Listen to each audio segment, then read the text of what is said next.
ঠিক আছে, 9-10 আমরা যে ম্যাথগুলো শিখছিলাম যে কত উচ্চতায় বিভব শক্তি গতিশক্তি 3 গুণ হবে 4 গুণ হবে, এই ম্যাথগুলো আমরা 9-10 অনেক লেন্দি ভাবে করছি, এক লাইনে এখন করা দেখবো। ওকে, তো একটা কোশ্চেন তুলি, হেডিং দাও যে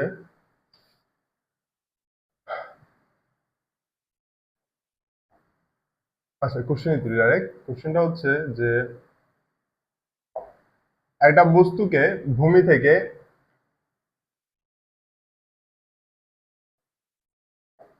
60 মিটার/সেকেন্ড বেগে নিক্ষেপ করা হয়েছে,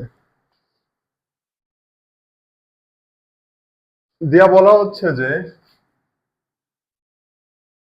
কত উচ্চতায় বিভব শক্তি গতিশক্তির দ্বিগুণ, ইপি ইকুয়ালস টু 2 বলছে কত উচ্চতায় বিভব শক্তি গতিশক্তির দ্বিগুণ। ওকে, আচ্ছা এখানে একটাই জাস্ট জিনিস মাথায় ঢুকাইতে হবে যে এটা মাথায় রাখবে যে সর্বোচ্চ পথে সফল পথে এখান থেকে এই মাথা পর্যন্ত সর্বোচ্চ পর্যন্ত প্রত্যেকটা বিন্দুতে এই টোটাল এনার্জি সেম থাকবে না।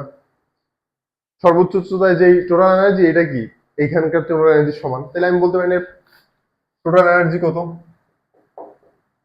Total energy half m 60 square, এটা পুরো পথেই সেম থাকবে। ওকে, তো বলছে কত উচ্চতায় বিভব শক্তি গতিশক্তির দ্বিগুণ। ওকে, তাহলে আমি একটা ফর্মুলা কি আমি জানি, কনজারভেশন অফ মেকানিক্যাল এনার্জি থেকে total energy equals to kinetic energy plus potential energy. ঠিক আছে, ওকে, তো টোটাল এনার্জি দেখি, টোটাল এনার্জি হচ্ছে তোমার কত, এটা তো আমি জানি যে half m 60 square. Kinetic energy কত, এই বিন্দুতে ধরলাম যে এইচ উচ্চতায়, হ্যাঁ এইচ উচ্চতায় বিভব শক্তি গতিশক্তির দ্বিগুণ, তাহলে এইচ উচ্চতায় বিভব শক্তি কত mgh, আর গতিশক্তি কত, যেহেতু দ্বিগুণ বিভব শক্তি গতিশক্তি তাহলে গতিশক্তি কত হবে হাফ mgh, তাই না, যেহেতু বিভব শক্তি গতিশক্তির দ্বিগুণ তাহলে বিভব শক্তি যদি mgh হয় গতিশক্তি কত হবে হাফ mgh হবে না, ইকে ইকুয়ালস টু কি আসবে হাফ ইপি। ওকে, তাহলে এম এম এম কাটা, তাহলে 3/2 gh ইকুয়ালস টু 60 স্কয়ার/2, তাহলে এখান থেকে h ইকুয়ালস টু কত আসতেছে 2 কাটা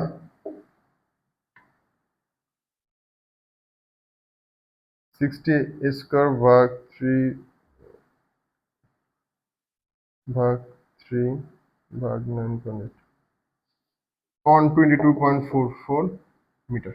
ঠিক আছে, একদম ইজিলি বের করে ফেললাম। আচ্ছা আর একটা অঙ্ক দেখি,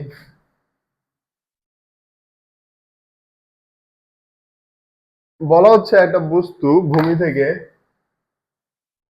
ধরো 100 মিটার উচ্চতায় আছে, বলা হচ্ছে কত উচ্চতায় এবার বলছে গতিশক্তি বিভব শক্তির 3 গুণ, কত উচ্চতায় গতিশক্তি বিভব শক্তির 3 গুণ হবে। ওকে, তাহলে এখানে আমরা আবার ওই যে ফর্মুলা অ্যাপ্লাই করি, টি টোটাল এনার্জি ইকুয়ালস টু কি kinetic energy plus potential energy. তো ধরলাম যে এইখানে এই বিন্দুটাতে এই উচ্চতায় এই কন্ডিশনটা ফুলফিল হচ্ছে, হ্যাঁ যে গতিশক্তি গতিশক্তি বিভব শক্তি 3 গুণ।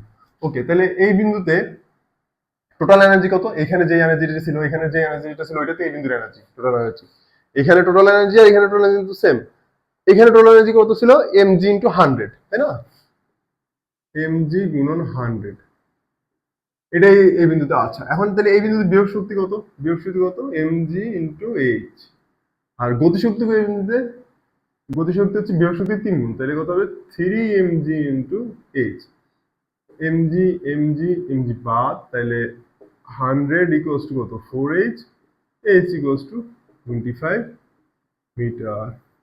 তো দেখছো কত শর্টকাটে ইজিলি আমরা 9-10 এর এই কনসেপ্টটা করে ফেললাম।